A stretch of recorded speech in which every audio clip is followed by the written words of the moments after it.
મુનિ કેવા છે તેના વિશે વાત હવે આપણે અહીંયા આગળથી કરવાની છે.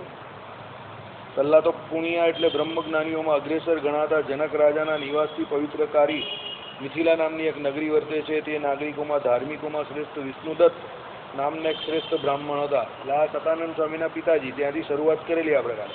તેમના પુત્ર સતાનંદ નામના હતા. બરાબર, અહીંયા કાલે આપણે કથાને વિરામ આપેલો. કેવા સતાનંદ મુનિ તો નૈષ્ટિક બ્રહ્મચર્ય વ્રતને અનુસરેલા, દ્રઢ અનુસરેલા, માટે જ ગુરુ શુશ્રૂષામાં તત્પર. બરાબર, અહિંસા સત્ય કામો સત્ય અહિંસા સત્યમ ક્રોધસ્ય ત્યાગ શાંતિર પૈશુનમ દયા ભૂતે સ્વલો લુપ્તત્વ માર્દવમ ધીર ચાપલમ ઇત્યાદિ સદગુણ ગણ વડે પ્રખ્યાતિ પામેલા. એટલે સમસ્ત જે એમ કહે કે સદગુણો ખરા, એમ કહે કે એ સદગુણોનો આખો ગણ એટલે ભંડાર સમૂહ, એનાથી એમ કે પ્રખ્યાતિને પામેલા હતા સતાનંદ સ્વામી. ઋગાદી 4 વેદ, તેના અંગભૂત 6 શિક્ષાદી શાસ્ત્ર અને વેદના ઉપબ્રહ્મણરૂપ વિષ્ણુ પુરાણ વગેરે પુરાણોને જાણનારા વેદની પેઠે સર્વાંશે પ્રમાણભૂત પંચરાત્રથી ભગવાન નારાયણે સ્વયં પ્રવર્તાયેલુંના અર્થમાં પ્રવીણ વેદ શાસ્ત્ર પુરાણસ્ય પંચરાત્ર થર્કોવિદ એમ સમસ્ત ભેગું પદ નહીં કહેતા એવો જુદો નિર્દેશ કર્યો છે. તે ઉપરથી શાંગ સપુરાણ વેદથી ગમ્ય જે છે તે પાંચ રાત્રથી પણ ગમ્ય છે. એમ વેદ અને પાંચરાત્રની પ્રામાણ્યતા સમાન બળતા સૂચવી છે. બહુ ઊંચી વાત કરેલી છે. અહીંયા સંપ્રદાયમાં 80% લોકોને આ વસ્તુની ખબર નથી ને 80% લોકો અહીંયા ભૂલ કરે છે તો એનાથી વધારે ખંડન કરવા જાય છે. બરાબર, કેવી રીતે ખંડન કરે છે કે ભાઈ સ્વામિનારાયણનો મુવાડો કા છે આ બધા શાસ્ત્રોમાં. કોઈને કહે તમે કે મહાભારતની કથા સાંભળો કે ભાગવતની કથા સાંભળો કે પુરાણની કથા સાંભળો કે 18 પુરાણો વાંચો કે 4 વેદ વાંચો કે પંચરાત્ર વાંચો, એ કે એમાં સ્વામિનારાયણનો મુવાડો નથી. એમ કે એને વાંચીને શું ફાયદો. 80% લોકોને આવું જ છે. 20-25% માણસ, 75-80% એવા છે. 20-25% માણસ કંઈક સમજુ હશે અને ભગવાનની આજ્ઞામાં જેને કંઈક થોડી ઘણી લાગણી હશે અને આજ્ઞામાં પ્રવર્તવાનો જેનો દ્રઢ નિર્ધાર હશે, એને જે વસ્તુ ખબર પડતી હશે કે મહારાજે આજ્ઞા કરી હોય કે 4 વેદ વ્યાસસૂત્રથી માંડીને 8 સત્શાસ્ત્ર, દસમ સ્કંદ, પંચમ સ્કંદ, વરદાલના બીજા વચનામૃતમાં 4 શાસ્ત્ર કરીને ભગવાને જે જ્ઞાનીની વ્યાખ્યા કરી તે, પછી કાર્યાણીના એક વચનામૃતમાં વચ્ચે જ્યાં 8મામાં વાત કરી તે 4 શાસ્ત્ર, એકમાં મહાભારત કહ્યું, એકમાં પંચરાત્ર વેદાંત અને પેલું છેલ્લું કયું યોગ સાંખ્ય યોગ પંચરાત્ર અને વેદાંત, એકમાં વેદાંત કહ્યું, એકની અંદર મહાભારત કહ્યું. બરાબર, વેદાંતનો અર્થ પાછો બ્રહ્મસૂત્ર ભાષ્યમાં કરેલો છે કે વેદાંત એટલે શું. તો ઉપનિષદો, પુરાણ અને ગીતા આ 3ને મુખ્યપણે વેદાંત તરીકે સનાતન સંસ્કૃતિમાં સ્વીકારવામાં આવેલા છે. કયા? ઉપનિષદો. ઉપનિષદો કયા છે ખબર છે? 2-4 ઉપનિષદના નામ આપો. 2-4 ઉપનિષદના નામ આપો. બૃહદારણ્ય, કઠવલ્લી, છાંદોગ્ય, મુંડક, તૈત્રીય. બરાબર છે. આ બધા ઘણા બધા ઉપનિષદ છે. બરાબર, પછી બીજું કયું મેં ઉપનિષદ પછી શું કહ્યું? પુરાણો. પુરાણો કેટલા છે? 18 પુરાણો. 2-4 પુરાણના નામ આપો. ગરુડ પુરાણ, પદ્મ પુરાણ, શિવ પુરાણ, બ્રહ્મ પુરાણ, મત્સ્ય પુરાણ. બરાબર, ઋષિ પુરાણ, કૂર્મ પુરાણ. જેટલા અવતારો છે બધાના પુરાણોમાં બધા અવતારોના ચરિત્ર વાળું આખું જે પુસ્તક છે 18 પુરાણ. અને સૌથી મોટું પુરાણ કયું? ભાગવત. શ્રીમદ ભાગવત નામે મહાપુરાણ. એ 18મું પુરાણ. બરાબર, વ્યાસજીએ કરેલા ગ્રંથોમાં બધા પુરાણોની વાત આવે છે. બરાબર, પદ્મ પુરાણ પણ છે. હવે એના પછી શું બાકી રહ્યું? ગીતા. ગીતા એક કોણે રચેલી? ભગવાને જાતે રચેલી. બરાબર, એટલે જ્યાં તમારી બુદ્ધિ 4 વેદોમાં ન પહોંચતી હોય ત્યાં વેદાંતમાંથી વેદોમાં જે ગર્ભિત અર્થ છે એનો અર્થ તમારે વેદાંત દ્વારા કરવાનો છે. સમજ પડી કે ના પડી? વેદો 4 વેદો તો બધા વાંચી ના શકે. વેદોના 6 અંગ કયા? બરાબર, 4 ઋગાદી વેદ કયા? 4 ઋગાદી વેદ એટલે યજુર્વેદ, અથર્વવેદ, સામવેદ અને ઋગ્વેદ. અને બીજા એના પાછા વેદના શું 6 અંગ કયા? બરાબર છે ને, વ્યાકરણ, નિરુક્તિ, શિક્ષા, બરાબર, જ્યોતિષ, એ કલ્પ, આવા 6 અંગ કહેવાય ને. એ 6 અંગ ભણે તો 6 અંગે સહિત વેદોને ભણેલો કહેવાય. બરાબર, એટલે જ્યાં લખ્યું હોય ને વેદાંગ, વેદાંગને ભણેલો અને વેદાંતને ભણેલો, બંનેમાં બહુ ફરક છે. શાસ્ત્રમાં આવતું હશે ઘણી વખત, કોઈ એની પર ધ્યાન નહીં આપતું હશે. વેદાંગ અને વેદાંત બંનેમાં ફરક છે. વેદાંગ એટલે 6 વેદોના અંગોને ભણેલો. ધર્મદેવ 6 અંગોને ભણેલા હતા. શ્રીજી મહારાજ 6 અંગોને ભણેલા હતા. રામાનંદ સ્વામી 6 અંગોને ભણેલા હતા. ગોપાળાનંદ સ્વામી 6 અંગોને ભણેલા હતા. નિત્યાનંદ સ્વામી ભણેલા હતા. આ બધા 6 અંગોને ભણેલા વ્યક્તિ હતા. બીજા પણ ઘણા આપણે ત્યાં ભણેલા હતા એ સમય પર. અત્યારનું નહીં ખબર, આધુનિકમાં નહીં. હે, વેદાંત એટલે મેં તમને કહ્યું પ્રમાણે ઉપનિષદ, પુરાણ અને ગીતા એ વેદાંત એટલે વેદનો અંત જેમાં છે તે. અને વેદાંગ એટલે વેદના અંગો, તે આ 6 અંગો. એટલે શાસ્ત્રોમાં જે એમ આવે કે વેદાંગ અને વેદાંત, તો વેદાંત એટલે ઉપનિષદ, ગીતા અને પુરાણ ભણેલા, અને વેદાંગ એટલે પેલા વેદના 6 અંગોને ભણેલા. ખાલી વેદ બોલે ને એટલે 4 વેદ. બરાબર, આઈડિયા આવ્યો તમને? એટલે કહેવાનું તાત્પર્ય શું છે, 75 થી 80% લોકોને પહેલા આનો ફરક નહીં ખબર, આનું મહાત્મય નહીં ખબર. 20% લોકોમાંથી બીજા 10%ને કદાચ એટલી ખબર છે કે મહારાજે આ સત્શાસ્ત્રો કયા, તે સત્શાસ્ત્રનો સૌથી મોટો રોલ હશે સંપ્રદાયમાં. પણ બિચારાઓ આળસુ છે અને પૂર્વના સુકૃતના અભાવે એ લોકો એ શાસ્ત્રો જોયા જ નથી. વાંચવાની વાત હજુ હું કરતો જ નથી, જોયા જ નથી. એટલે પેલા 75 થી 80% ને બીજા 10%, એટલે 90% લોકોએ ભગવાને જે 8 સત્શાસ્ત્ર કયા એમાંથી 5 થી 6 સત્શાસ્ત્ર જોયા જ નહીં હશે. સંપ્રદાયના 90%, બહુ મોટો ભાગ કહું છું. હા, એને જોયા જ નહીં હશે. વાંચવાની તો હું વાત જ નહીં કરતો હજુ, સમજજો. એટલે ઘરે જજો, શિક્ષાપત્રીમાં એ 8 સત્શાસ્ત્ર જે કયા છે એને એકવાર જોજો. દસમ સ્કંદ જોજો, પંચમ સ્કંદ જોજો, યાજ્ઞવલ્ક શ્રી ઋષિની સ્મૃતિ જોજો. આ બધા શાસ્ત્રો જે મહારાજે કયા છે એ જોજો પહેલા. પછી એનું પાનું, એનું પૂઠું પહેલું કયું છે એ જોજો, એના દર્શન કરજો, એને પગે લાગજો. કેમ પગે લાગજો? કે અત્યાર સુધી તમને એના દર્શન નહીં થાય એટલે પૂર્વના તમારા કોઈ પાપ આડા આવે છે, કે તમને એના દર્શન સુદ્ધા નહીં થયા. પેલો કોઈ છોકરો હોય ને જન્મજાત જેના મા બાપ મળી જાય તો લોકો શું કહે, બિચારો બહુ એમ કહે કે ભાગ્યનો ટૂંકો છે, કે આવ્યો ને મા બાપ બેઉ ચાલ્યા ગયા. તેમ ભાગ્યનો ટૂંકો હોય કે સંપ્રદાયમાં આવા મોટા સર્વોપરી ભગવાન ઉદ્ધવ સંપ્રદાયમાં એનો જન્મ થયો તો પણ ભગવાને કયા સત્શાસ્ત્ર એનું મોઢું જ નહીં જોયું. વાંચવાની ને સાંભળવાની તો હજુ વાત જ નહીં કરતો હું. કે પાછો શું સર્વોપરી ભગવાનનો આશરો છે, અને ભગવાને કહેલી વાત હજુ એને જોઈ જ નથી. સાંભળવાની તો વાત જ હજુ બહુ દૂર છે. પંચરાત્ર પણ કેટલાય એનું પૂઠું જ નહીં જોયું હશે કે પંચરાત્ર કેવું આવે. બ્રહ્મસૂત્ર પણ કેટલાય એનું પૂઠું જ નહીં જોયું હશે. બરાબર, એટલે કહેવાનો મતલબ એવો છે, આ બધા ભગવાને કીધેલા. ગીતા પણ કેટલા જણે નહીં જોયો હશે. ચાલો, સનાતન સંસ્કૃતિનો મુખ્ય ગ્રંથ, પણ એમાં 90% લોકો નહીં હોય, થોડા ઓછા હશે. એમાં પાછો પ્રેજ્યુડાઇસ હોય કે ગીતા આપણે શું કામ વાંચવાની, એ કે આપણા બરાબર ભાઈ ગોપાળાનંદ સ્વામીએ ભાષ્ય કરેલું છે, મુક્તાનંદ સ્વામીનું બ્રહ્મસૂત્ર ભાષ્ય છે, ગોપાળાનંદ સ્વામીનું પણ બ્રહ્મસૂત્ર ભાષ્ય છે. બરાબર, એટલે સંપ્રદાયના મોટા મોટા સદગુરુઓએ ભાષ્ય કરેલું હોય તો એ આપણા માટે જ હોય.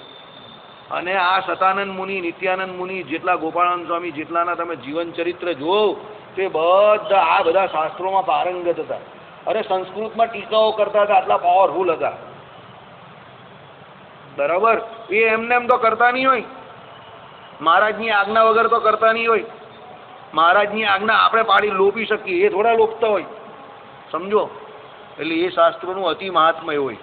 અને ફોર યોર કાઇન્ડ ઇન્ફોર્મેશન, એ શાસ્ત્રોમાંથી આપણા શાસ્ત્રોની રચના થઈ છે. આપણા શાસ્ત્રોમાં બીજું કંઈ નવું નથી. વચનામૃતમાં શ્રીજી મહારાજે જે જવાબ આપ્યા તે બધા સનાતન સંસ્કૃતિના જે કોઈ શાસ્ત્રો છે એમાંથી જ આપેલા છે. સમજો, સંભવામી યુગે યુગે. સત્સંગી જીવનમાં ભગવાનના ચરિત્ર શ્રી હરિએ જે કહી રહ્યા, ચરિત્ર કદાચ બદલાઈ જાય, પણ એ ચરિત્રનો જે ગુઢાર્થ એકાંતિક ધર્મનું સ્થાપન, એ તો ભગવાને શ્રી કૃષ્ણ અવતારમાં પણ એકાંતિક ધર્મની જ વાત એકાદશ સ્કંદમાં કરેલી, ઉદ્ધવજી જોડે પોતાના સંવાદમાં. અને આમાં પણ એ એકાંતિક ધર્મના સ્થાપન માટે શ્રીજી મહારાજ અહીંયા આવેલા. એ શરૂઆતથી અત્યાર સુધીમાં 50 વખત એ વાત આવી ગયા છે. બરાબર. એટલે માલ ઉપર લેબલ ભલે બદલાઈ જાય, માલ અંદર એનો એ જ આવે છે. જે ફિલ્મ જોવાનો શોખીન હોય ને અને એનું આમ ધ્યાન રાખતો હોય ને, 50-60 વર્ષથી પિક્ચર જોતો હોય, 70-75, તમે પૂછો એને કાકા પિક્ચરોમાં હું ફેર પડ્યો, 75-80 વર્ષનો કોઈ કાકો હોય ને જોતો હોય, કઈ ફેર નહીં પડ્યો, બધું એકનું એક જ આવે, જરા જરા આમ તેમ કરી નાખે, નવું લાવવાનો કાઢી પેલો. સમજો પહેલાના સમયમાં એમ કે પેલો 2 માણસને મારતો હતો તો 10 ને મારે. બરાબર. થોડો ફેરફાર થાય, કઈ બદલાય, કઈ રોજ કઈ નવી નવી સ્ટોરી લાવે, કાંથી લાવવાનો પેલો. એમ ભગવાનના અવતાર ચરિત્રમાં ફેરફાર હોઈ શકે, પણ એની અંદર રહેલો જે ગુઢાર્થ છે તો એકનો એક જ છે કે જે કોઈ જીવ હોય તે બધા મુમુક્ષુ જીવ હોય તે ભગવાન તરફ એનું આકર્ષણ થાય, ભગવત ભક્તોને ભગવાન લાલ લડાવે અને સહેજે સહેજે ભગવાનના ધામમાં જાય. અને એના માટે એકાંતિક ધર્મની જરૂર તો પડવાની જ છે. એટલે એ છે, એ જે ઇન્ટેન્શન છે, જે હેતુ છે તો એકનો એક જ છે.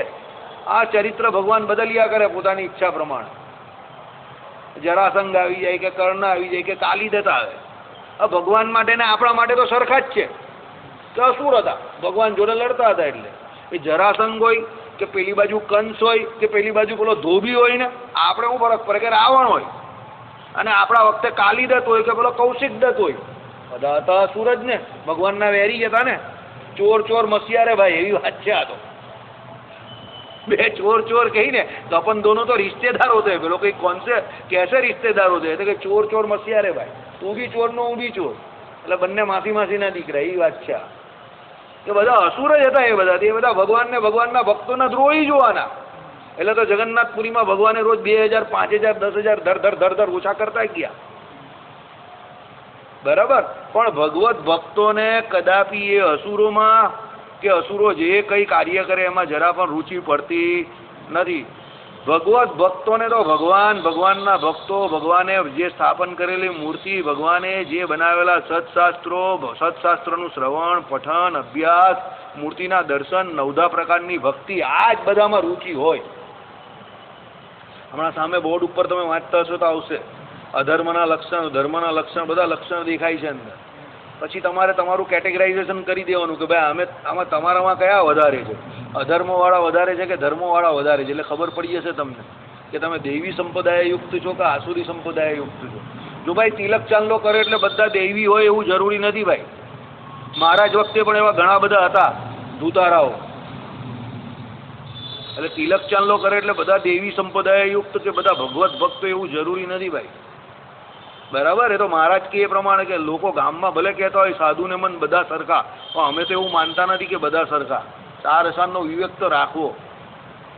બરાબર. એ તો ભગવાન ભક્તે બી અધર્મ જે હતો તે અસત ગુરુ અને અસત રાજામાં જ સર્વથી વધારે વ્યાપેલો હતો. ને અસત ગુરુ જે હતા તે બધા તિલા ચાંદલા કરતા જ હતા મોટા. એટલે કોઈ તિલક ચાંદલો કરીને આવી જાય ને મને એમ કહે કે ભગત તો તિલક ચાંદલો કરે છે, બહુ મોટા ભગત છે, તો આઈ ડોન્ટ માઇન્ડ. હું એને બહુ માઇન્ડ નહીં કરતો. કેમ? એ તો ભાઈ એના અંદરના ગુણોથી ખબર પડે. મહારાજ કહીને કયા ગુણ, માહિલા કે બહારના? ભગવાન કે બહારના ગુણથી કઈ થાય નહીં, માહિલા ગુણ જોઈએ, અંદર ગુણ હોવા જોઈએ. બરાબર. એટલે અહીંયા સતાનંદ સ્વામીને એ ગુણોની વાત કરેલી છે. સત્ય, સોચ, દયા, આ બધા અંદરના ગુણ છે. સમય આવીએ ખબર પડે. સમજા? એટલે એ સતાનંદ સ્વામીના ગુણથી આપણે શીખવાનું છે કે ભાઈ આપણામાં એવી લાયકાત હશે તો એ ભગવાન આપણી પાસે, આપણી સમક્ષ હોવા છતાં આપણી ઉપર અત્યારે આપણી સમક્ષ ને પ્રત્યક્ષ તો છે જ, પણ આપણી એવી લાયકાત નથી. એટલે એ પ્રત્યક્ષ આપણે જેવા ભાળવા જોઈએ એવા આપણે એને ભાળી શકતા નથી. બાકી એ તો પ્રત્યક્ષ જ છે. બરાબર. આ સતાનંદ સ્વામી કે મોટાના જેના જીવન ચરિત્રો એમાંથી એ જ જોવાનું છે. શ્રીમદ ભાગવતમાં કેમ ભગવાન જોડે ભગવત ભક્તોના ચરિત્રો છે. ઈશાનું કથામાં આવે છે. ભાગવતના જે વરતાલનું પહેલું વચનામૃત કર્યા છે, વરતાલનું પહેલું વચનામૃત, એમાં જે 9 જે એ કયા અંગો, એની અંદર ઈશાનું કથા એટલે શું? તો ભગવાન અને ભગવાનના ભક્તોના ચરિત્ર એવું લખેલું છે. તો ભગવાનના ભક્તોના ચરિત્ર કેમ અંદર જરૂરી રીતે લખેલા છે? ભાઈ ભગવાનના ચરિત્ર બહુ હતા, તો ભક્તોના ચરિત્ર કેમ લખ્યા? અરે ભાઈ આપણા માટે લખ્યા કે આવા ભક્ત હતા તો ભગવાન અહીંયા આવતા હતા અવતાર ધારણ કરીને. તો આવા ભક્તો રહેશે તો જ ભગવાન પાછા આવશે અને એની પર કૃપા કરશે. તો આપણે એવા ભક્ત બનવાનું છે જેવા શાસ્ત્રોમાં લખેલા છે. બરાબર? શાસ્ત્રોમાં જેવા તેવાના ચરિત્ર કે જેવા તેવાના નામ ન આવે. ભગવત ભક્ત હકીકતમાં સારા હોય, રૂડા હોય તો જ આવે. અને હજુ આપણું નથી આવ્યું એટલે આપણે સમજી લેવાનું જય સ્વામિનારાયણ. તમારી ને મારી બેવની ઇજ્જત રહે એટલે વધારે બોલતો નથી. ચાલો, જય સ્વામિનારાયણ. બરાબર? હવે અહીંયા શું કહ્યું? વેદના ઉપર બ્રહ્માંડ ઉપર વિષ્ણુ પુરાણ. બરાબર? વિષ્ણુ પુરાણની વાત કરી, પછી વગેરે પુરાણોને જાણનાર, એટલે બધા પુરાણોને પણ એ જાણતા હતા. વેદની પેટે સર્વાંશે પ્રમાણભૂત પંચરાત્ર. પંચરાત્રની બહુ જરૂર છે. વડતાલનું બીજું વચનામૃત. કેમ? એ પંચરાત્રમાં એ ભગવાન કેવા છે તે બધું બતાવેલું છે. કારણ કે સાંખ્ય અને યોગ્ય કરીને તો એ ભગવાન લાંબા છે કે ટૂંકા છે કે કેવા દેખાય છે એ મૂર્તિનું કંઈ વર્ણન અંદર આવતું નથી. પણ એ પંચરાત્રની અંદર એ વાસુદેવ ભગવાનનું અક્ષરધામાધિપતિ જે વાસુદેવ ભગવાન એનું ચતુર્ભુજ રૂપે વર્ણન છે. લક્ષ્મીજીએ સેવેલા રાધિકાજી અને લક્ષ્મીજીએ પરિચર્યા કરેલા બધું આખું વર્ણન છે. સાકારનું સર્વથી સારું પ્રમાણ અને અંદર વર્ણન કેવા છે પંચરાત્રમાં. જે પંચરાત્ર પહેલા કોણે કરેલું? ભગવાન વાસુદેવે જાતે કરેલું. અને પાછળથી કોણે કર્યું? નારદજી. એટલે શું કહેવાયું? એ નારદ પંચરાત્ર કહેવાયું. એટલે એક વખત ભગવાને કર્યું ને એક વખત પરમ ભાગવત ભગવાનના સંતે કર્યું. એટલે મહારાજે, શ્રીજી મહારાજે એને કેવો ગ્રંથ કયો? અતિ પ્રમાણીય ગ્રંથમાં એની પણ ગણતરી કરેલી છે કે પંચરાત્ર બહુ સારો ગ્રંથ છે. અને એ 4 શાસ્ત્રે કરીને જે ભગવાનને જાણે એને જ પૂરો જ્ઞાની કયો. બાકીના બધા જય સ્વામિનારાયણ. બાકીના જે કોઈ જાતે જ કહેતા હોય કે અમે બહુ જ્ઞાની ને ઘણા મારી પાસે આવે, એ તો વચનામૃતમાં પીએચડી છે ભગત. હું વિચાર કરું, હાલા વચનામૃતમાં પીએચડી કેવી રીતે થવાતું હશે? વચનામૃત શ્રીજી મહારાજે કહેલી શિક્ષાપત્રી જેમ સર્વશાસ્ત્રનો સાર છે અને મહાસંદર્ભનો ગ્રંથ છે. એટલે જ્યાં સુધી હરિવાક્ય સુધા સિંધુની ટીકા અને સંસ્કૃત ન વણ હોય ત્યાં સુધી વચનામૃતમાં કોઈ પીએચડી થઈ જ નહીં શકે. અને પેલો પાછા ગ્રહસ્થ હરિભગતને કહે, જેને કાળા અક્ષર ભેંસ બરાબર હોય. 60 વખત પારાયણ કર્યું જ ભગત, બહુ જ્ઞાની છે, વચનામૃતમાં પીએચડી છે. પાછું એમ કે દાંત તો કાઢવાનું મન થાય પણ હવે ન કાઢીએ આપણે, સાધુ દાવો રહ્યો એટલે ન કાઢીએ. મહારાજ કહીને એ પ્રમાણે. અને આવું જ કહેનારા વચનામૃતનો સૌથી ખરાબ અર્થઘટન કરતા હોય. એટલા બધા સારા શબ્દોનું એટલો ખરાબ અર્થ કરતા હોય કે આપણે માથું ચકડાવે ચડી જાય. બરાબર? એટલે ભાઈ વચનામૃત તો અપેક્ષિત જેવો ગ્રંથ છે. જ્યાં સુધી ગીતા, મહાભારત, ભાગવત, આ ઉપનિષદો, પુરાણો એ તમે વાંચ્યું ન હોય ત્યાં સુધી વચનામૃત પહેલી વખત વાંચો તો કંઈ ખબર જ પડે એવી નથી. પેલો કોઈ રેટિયો કાઢતી એમ કે પેલી બાઈને વચનામૃત ખબર પડી જાય એવું છે. અરે કઈ ખબર ના પડે. હું વાત કરે તું, કઈ ખબર ના પડે. એ તો ખોટો અર્થ કરે એટલે કે ખબર પડી ગઈ. એ તો પેલો કહે ને, નેતા ઓર અભિનેતા હંમેશા વહેમ મેં જિંદા રહેતે જીતે. નેતાઓ એને એવું જોઈએ મારા જેવો કોઈ નેતા જ નથી, અને અભિનેતાઓ એને એવું જોઈએ કે મારા જેવો કોઈ એક્ટર જ નથી, હું બહુ સારી એક્ટિંગ કરું છું. એ વહેમમાં જીવતા હોય આખી જિંદગી. બધા એના બાપ પડેલા હોય દુનિયામાં. એ તો કોઈ એને બહાર જઈને જોયું જ ન હોય. એટલે આપણે ઘણાને અહીંયા પણ એવું હોય, આપણામાં પણ એવું હોય. મને બહુ ખબર પડે છે શાસ્ત્રમાં. અરે બહાર જાય તો ખબર પડે. ઘણાને એવું હોય કે હું તો જાઉં એટલે બહાર રામાનુજાચાર્યની જેમ વિશિષ્ટતા જોઈ વેદાંતનો ડંકો વગાડી દઉં. અરે બહારથી કોઈ અદ્વૈતી આવે ને હમણાં નોર્થનો, તો ઘનશ્યામની જેમ કાંથી ભાગવું એ તમારે વિચાર કરવો પડે. આ ઘનશ્યામ નહીં, પેલો ઘનશ્યામ, પેલો ત્યાં દંડવત કરે એટલે કહ્યું કે સૌથી પહેલો એ ભાગી શકે. બરાબર? અત્યારે ભાગવું હોય તો એ જ ભાગી શકે ને, કારણ કે ઊભો થાય દંડવત કરે છે. સમજા? બહુ અઘરું કામ છે. એમ કે આપણું કામ નહીં મળે. એ તો પહેલેથી વ્યવસ્થિત સંસ્કૃત ભણેલા હોય અને સંસ્કૃતનું ગુજરાતીમાં એની માતૃભાષામાં અનુવાદ કરી શકતા હોય, શ્રોત્રિય હોય, સર્વશાસ્ત્રનો સાર જાણતા હોય, નિત્યાનંદ સ્વામી જેવા હોય, બ્રહ્માનંદ સ્વામી જેવા હોય, ગોપાળાનંદ સ્વામી જેવા વિદ્વાન હોય, અને સૌથી મોટી ભગવત કૃપા હોય. ત્યારે અદ્વૈત વેદાંતનો નિરાશ કરી શકે. બાકી અદ્વૈત વેદાંતનો નિરાશ કરવો એટલે બહુ અઘરું કામ છે.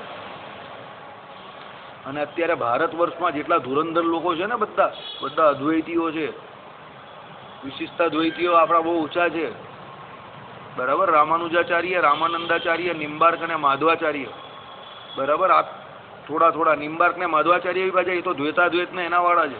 એટલે નિમ્બાર્ક જ વધારે થોડું માને છે વિશિષ્ટાદ્વૈત વેદાંતને, અને રામાનંદ પૂરેપૂરું માને છે. રામાનંદ અને આપણો રામાનુજાચાર્ય એના પૂરેપૂરા જે અનુયાયીઓ છે એ વિશિષ્ટતા દ્વૈતી છે. અને આપણે રામાનંદ એટલે રામ ભગવાનનો ઉપાસક. એની ઉપાસના તો એની જ છે, લક્ષ્મી. પેલા લોકો લક્ષ્મીનારાયણની કરે ને આ લોકો રામ સીતારામની કરે. એ તો એમ રામાનંદી એટલે રામ ભગવાનના ઉપાસક એટલે નામ નથી, એના ગુરુનું નામ રામાનંદી હતું. રામાનુજાચાર્યના પ્રખર શિષ્ય હતા રામાનંદ. એ વિશિષ્ટતા દ્વૈતવાળા છે. ના, શિષ્ય હતા, ભાઈ નહીં હતા. રામાનુજાચાર્યએ એ કરી નાખેલો, સંસારનો ત્યાગ કરી નાખેલો. એ હતા લગ્ન કરેલા એમણે, પણ પછી સંસારનો ત્યાગ કરી નાખ્યો રામાનુજાચાર્ય. લગ્ન કરેલા પણ એમને એમની ઘરવાળી જોડે બહુ કજિયો થતો હતો. એટલે ઘરવાળી આ બાજુની હશે, ટ્રેક્ટરનું ટાયર ને પેલું સ્કૂટરનું ટાયર એવું આવી જાય ને ઘણી વખત તકલીફ થઈ જાય, બરાબર. એટલે ગાડી બરાબર ચાલે નહીં, પછી ધો કરવા માંડે. એટલે ટ્રેક્ટરને ફાસ્ટ જવું એટલે સ્કૂટરને જ્યાં મૂકવું હોય ત્યાં મૂકીને ચાલ્યું જાય પછી, બરાબર. એટલે એવું ઘણી વખત બને. એટલે તમારા ગ્રહસ્થ માટે બહુ મોટી વાત હોય કે ભાઈ છોડીને ચાલ્યા ગયા. અમારા માટે કોઈ મોટી વાત નહીં.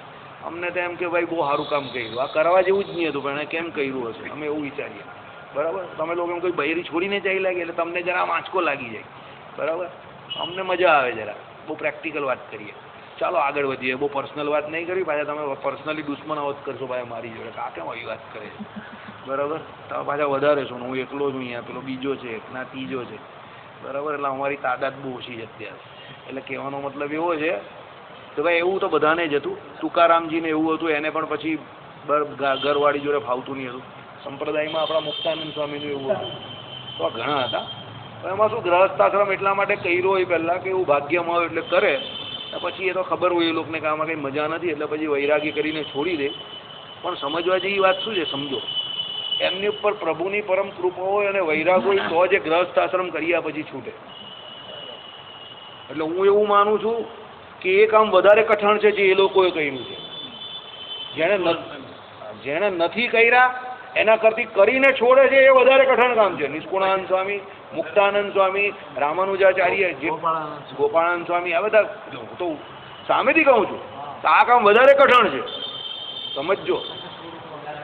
પછી બહુ છોડું આગળ. હમણાં ઘનશ્યામ સ્વામી આજે જ કહેતા હતા, ગધાડાની કથા હું સાંભળતો હતો ને એ કથામાં જ કહેતા હતા, 80 વર્ષના એક દાદા ડોશીમાં વહી ગયા તો રડતા હતા. આજે જ કથામાં કહ્યું. હવે એક તો મારી પાસે એક કેરેક્ટર તો હતું જ, આ બીજું કેરેક્ટરનો ઉમેરો થયો. મારી પાસે તો એક કેરેક્ટર એવું હતું જ, સમજો. ઘણી વખત શું હોય કે મારી પાસે જે અનુભવ હોય હું તમને કહું ને તમને લોકોને વધારે પડતું લાગે, તમને એમ જ લાગે કે આ પાછો બધાનો દુશ્મન છે, કારણ કે પહેલેથી મારી છાપ તો એવી જ છે. મને કોઈ દિવસ કોઈએ મારા કોલેજના સાહેબથી માંડીને મારા ઘરમાં કોઈએ શાંત કર્યો જ નથી કે આ બધાથી કંઈ પહેલેથી કંઈ અવળો જ ચાલે છે, આવું જ કહે છે, બરાબર. આ પછી 10 વર્ષ પછી ભલે મને લોકો સાચો કહે, પણ 10 વર્ષ પહેલાં તો મને ખોટો જ કહે બધા. હવે એ કંઈ હશે એવું, એમાં કંઈ મને નહીં ખબર. મારા બાપા કાયમ કહે કે તારા પુણ્ય ઘટી જજો, હજુ પુણ્ય થોડા વધારે તો લોકો માનતા થઈ જશે. મારા બાપુજી મને કાયમ જ કહે તારા પુણ્ય હજુ ઘટે છે એટલે લોકો તને માનતા નથી, બરાબર. આવી વાત છે.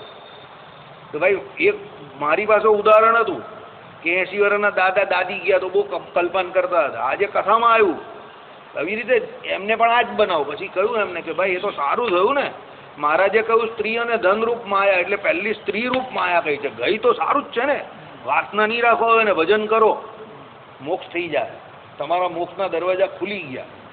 પણ હવે એ કહેવાવાળા સ્વામી કે સંતો કે બધી વાત સાચી, પણ હવે પેલાએ 80માંથી 20 વર્ષ લગ્ન કર્યા હોય તો 60 વર્ષ જે લંગર લટકતું હોય, હવે લંગર એકદમ તૂટી જાય તો પછી પેલાને એવું માનવામાં તો આવું જોઈએ ને કે ચાલ્યા ગયા પાછું. એને તો દુઃખ તો થાય. હવે એ 80 વર્ષે પાછો 5મી દેવદાસ બનાવે.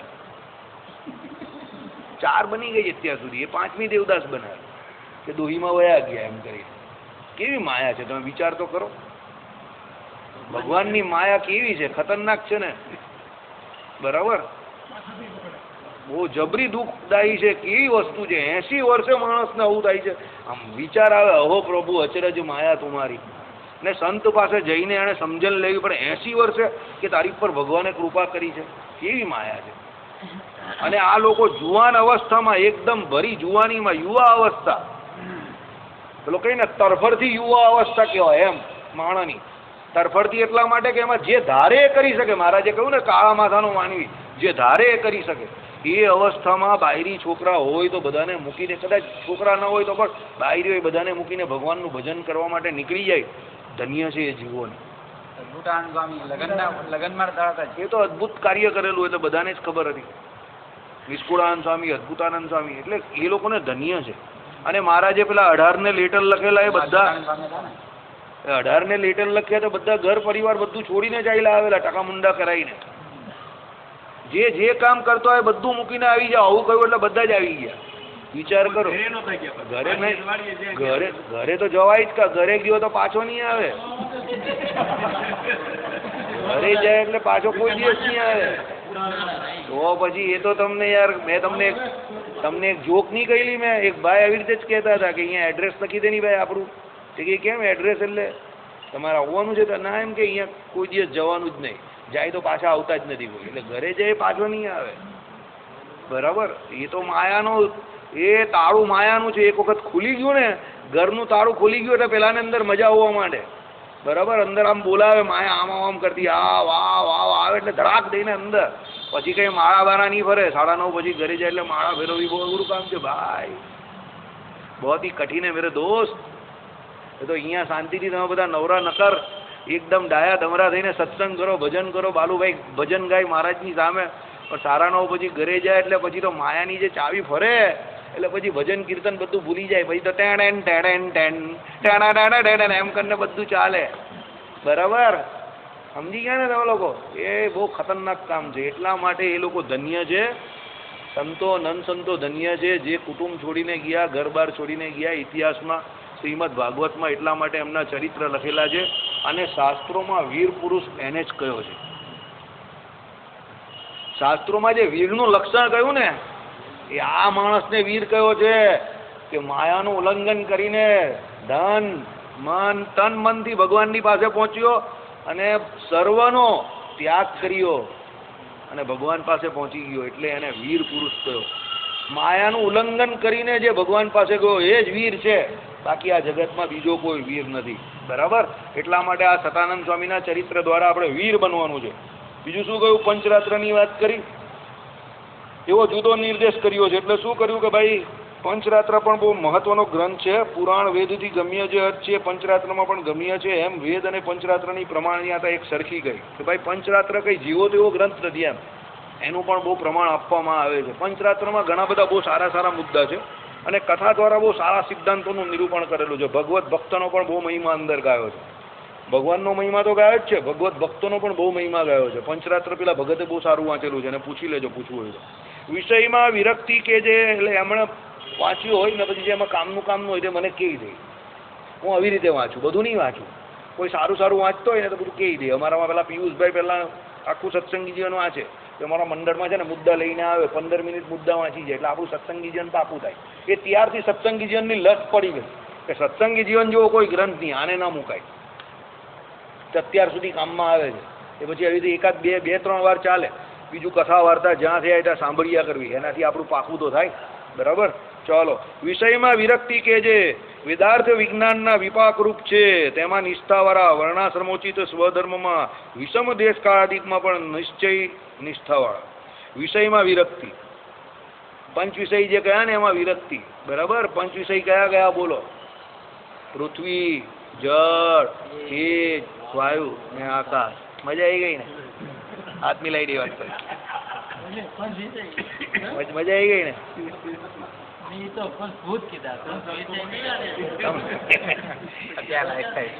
ઊંઘતા હતા ભાઈ એટલે મેં પકડી ભાઈ. આમ જરા આમ જોલીમાં મસ્ત ઊંઘતા હતા એટલે મેં આમ કીધું મને ખબર કે હું જે બોલીશ તે બધું આજ પાડશે. હવે બોલો, હવે 25 થઈ ગયા છે. કઈ નહીં, કાલે કહેજો યાદ કરીને. બરાબર? ચાલો. બીજું કોણ? ભાઈ બાદશાહ, તને 25 ખબર છે? ભાઈ ઘનશ્યામ, તને 25 ખબર છે? હા હા હા. બસ શબ્દ સ્પર્શ રૂપ રસ અને બરાબર.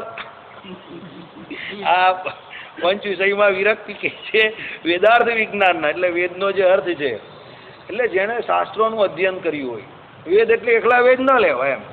કોઈએ પુરાણો દ્વારા કે કોઈએ વેદાંત દ્વારા ઉપનિષદો દ્વારા જે કોઈ આવે એટલે વેદાંતમાં બધું આવી જાય. ટૂંકમાં જે શાસ્ત્રો એને સમજ પડતા હોય, એ સાંભળ્યા હોય, જાણ્યા હોય, ગુરુ પાસે જઈને બરાબર એનું પઠન પાઠન કર્યું હોય અને એમાંથી જે અર્થ નીકળે એને ખબર પડે કે ભાઈ આ માયા અને માયાનું કાર્ય આ તો બધું કેવું છે, હેરાન કરનારું છે, અને આ જીવને કેવું છે કાયમ માટે જન્મ મરણ કરાવનારું છે, અને આ ભગવાન જે છે તે સર્વ સુખના સાર છે, બરાબર, સર્વ સુખના સિંધુ છે, અપાર સુખનું કારણ છે. તો આ ભગવાનને જ પકડાય. ધંધો તો કેવો થાય, બરાબર, કે જેમાં મોટું માર્જિન હોય, પછી ભલે કાઠિયાવાડથી અહીંયા સુધી આવવો પડે ને, પણ ધંધો તો હીરા અને જમીનનો જ થાય, કારણ કે મોટા પૈસા એમાં જ છે, બરાબર. બીજા નાના ધંધા કોઈ થાય નહીં. અને જેટલા લોકો કરોડોપતિ થયા છે એટલા જમીનને હીરામાં જ થયા છે, બરાબર. હું જેટલાને અહીંયા ઓળખું જેટલાની વાત છે. બીજા ધંધામાં બહુ ઓછા ટકા લોકો થયા હશે. એવી રીતે કે ભાઈ શાસ્ત્રમાંથી જે વૈરાગ થાય એ વૈરાગ્ય ટકે. બીજો વૈરાગ્ય કેવો? ધોબી કા કુત્તાના ઘર કા ઘાટ કા. મહારાજ કહીને કે પાછળ જાય તો પછી ઘર પણ ધૂળધાણી થઈ ગયો હોય. એને કયો વૈરાગ્ય કહેવાય? સ્મશાનીય વૈરાગ્ય કહેવાય. કે ભાઈ સ્મશાન જાય, કોઈને મરેલો, હા હા બધું છોડી જ દેવાનું છે, આમ છે તેમ છે, ફલાણું ઢીમકું, હવે તો ઘરે જવું જ નથી. ને પેલો જે ધૂણી દખાઈને સ્મશાનની બાજુમાં કોઈ સાધુ બાધુનો આશ્રમ હોય જ, જોજો તમે. એટલે બાવાને કહે કે બાબા અબ તો अपन भी साधु बन जाएगा. बाबा के अलग निरंजन ढन ढन ढन ढन करतो વગાડે, પછી ખંજરી બંજરી ને પછી ઘરે જાય. એટલે બાયરી કે તમે કાં સાધુ બની ગયા? આ બબલો તમને કાલે રાત્રે બહુ યાદ કરતો હતો, તમારી યાદમાં રડી રડીને થાકી ગયો. એટલે પેલા બિચારાની અલગ નિરંજનની થાળી હતી ને એ ઢીલી પડવા માંડે. પછી હું કઈ સાધુ થયો નથી હજુ, આ તો જોતો હતો કે સાધુ થાય તો કેવું આવે એમ. આ ઉતારી નાખ્યા લે બસ તું કે. એટલે સ્મશાનીયો વૈરાગ હતો તે ઉતરી ગયો, બરાબર. એટલે મહારાજ કે એ પ્રમાણે એ કઈ કામમાં આવે નહીં. પણ શાસ્ત્રમાંથી જે અર્થ જાણે, કોના શાસ્ત્રોના શબ્દના અર્થ જાણે, એટલે શું? જે વસ્તુ જેવી છે એવી યથાર્થ જાણી એને જ્ઞાન કહ્યું. જ્ઞાનની વ્યાખ્યા શું કહી? જે વસ્તુ જેવી છે એવી યથાર્થ જાણવી. યત વત્તા અર્થ એટલે યથાર્થ. એમાં મુખ્ય શું જાણવાનું? પોતાના સ્વરૂપને, જીવાત્મા. અને સૌથી મુખ્ય શું? પરમાત્માના સ્વરૂપને જાણવું. એટલે પરમાત્માના સ્વરૂપને જાણે અને પછી માયાના સ્વરૂપને જાણે કે ભાઈ આ માયા છે તે હે રૂપ છે, ઉપાધિ રૂપ છે, બરાબર. અને અત્યાર સુધી હું જે અહીંયા અટવાયા કરું છું, ગોદા ખાઉં છું, તે કોને કારણે? આ માયાને કારણે ખાઉં છું. આવું શાસ્ત્રોમાંથી જ્યારે સાંભળે, પછી પઠન પાઠન કરે અને એનું અર્થઘટન જ્યારે એને સમજણમાં આવે અને એનાથી જે વૈરાગ્ય ઉદય થાય તે કેવો હોય? જોરદાર દ્રઢ વૈરાગ્ય. ફૂફાળા વાળો વૈરાગ્ય નહીં, પેલો અલગ નિરંજન જો ધડ ધડ ધડ ધડ કરે એવો નહીં, બરાબર. અંદરનો વૈરાગ્ય. મહારાજ કહીને અમે બહારથી તો બહુ વૈરાગ્યનો ફૂફાળો દેખાડતા નથી, પણ અંદરથી અમે અમારી અંતરમાં ને બીજાના અંતરમાં ઝાંકીએ છીએ ત્યારે અંદર અમારા જેવો વૈરાગ્ય બીજા કોઈને દેખાતો નથી. અને મહારાજે શું કહ્યું? આ ગોપાળાનંદ સ્વામી જેવા પણ જો એમ કે અતિશય, શું શબ્દ વાપરો? અતિશય વિષયના યોગમાં રહે તો આ સભામાં ઉતરતામાં પણ ઉતરતા રે, એનું કઈ ઠેકાણું છે નહીં. અને મહારાજે પોતાની વાત કરી. એટલે શું કહેવાય કે પુરુષોત્તમ નારાયણ એક નારાયણ જ એવા છે જે વિષયોનો યોગ કરીને પણ વિરક્ત રહી શકે. નારાયણ સિવાય બીજો કોઈ આ જગતમાં નથી જે વિષયોનો યોગ કરીને વિરક્ત રહી શકે. કયું વચનામૃત? પ્રથમનું 73મું વચનામૃત. કયું? ગોપાળ તાપીની ઉપનિષદ વાળું. કયું વચનામૃત? કે શ્રી કૃષ્ણ પરમ યોગેશ્વર, સર્વ યોગીઓના ગુરુ. એ જેમ કહે કે રાસ પંચાધ્યાયમાં આટલી બધી એમ કહે કે ગોપીઓ જોડે એકાંતમાં શરદ પૂનમની રાત્રે રાસ રચાવે તો પણ યોગીઓમાં ઉત્કૃષ્ટ છે. એટલે કામને જીતી શકે, બીજા કોઈનું તો એ કામ નથી. બાકી બીજાએ તો વિષય જીતવો હોય તો સૌથી શ્રેષ્ઠ ઉપાય શું છે? વિષયોથી દૂર રહેવું. ઝેરના કદાપી પારખા થાય નહીં. એવું કહેવામાં આવે છે સાયનાઇડનો જે ટેસ્ટ કરવા જાય છે બધા પહોંચી ગયા, બરાબર. એટલે ઝેરના કદાપી પારખા થાય નહીં, એમ વિષયના કદાપી પારખા થાય નહીં. વિષયથી દૂર રહેવું. મહારાજે કહ્યું ને કે તો કાનનો સ્વભાવ છે શું? સાંભળવાનો. અને આંખનો સ્વભાવ છે જોવાનો. પણ પેલો સહેજે સહેજે એમ કે શું કરે? જ્યારે એવું કંઈ આવે અને આંખ અને કાનને બીડી દે તો વિષયથી સહેજે સહેજે દૂર રહે, તો વિષયથી સહેજે સહેજે દૂર રહે તો એ વિષયમાં પડવાના કોઈ ચાન્સ નથી. એટલે વિષયથી દૂર રહેવાનું એક જ કારણ કહ્યું. શું? વિષયથી દૂર રહેવું. વિષયની નજીક ગયો તો બ્રહ્માજી જેવો મોટો હોય તો પણ ગબડી પડે, બરાબર. આ તમને જે સત્શાસ્ત્રમાંથી જ આવતી ખબર પડે. પુરાણોમાં આ બધી વાર્તા છે, એટલે એના દ્વારા તમને ખબર પડે કે નહીં, આવું કરવાથી, શાસ્ત્ર વિરુદ્ધ વર્તવાથી મોટા મોટાને લાંછન લાગેલા છે. તો આપણે કોણસી ખેત કા બેંગન. બરાબર. એટલે સત્શાસ્ત્ર સમજવા સાંભળવા બહુ જરૂરી છે. અહીંયા સતાનંદ સ્વામીના જીવન ચરિત્રમાં આ બધી વાતો એટલે કરી કે એ પોતે સર્વ શાસ્ત્રમાં નિષ્ણાત હતા અને એના જેવાનું જીવન ચરિત્ર આવવું હોય તે જ આવા મોટા ગ્રંથની રચના કરી શકે. એટલે એના જેવા થવાની આપણે પણ ઈચ્છા રાખવાની, તો ભગવાન આપણી સેવા સ્વીકારે.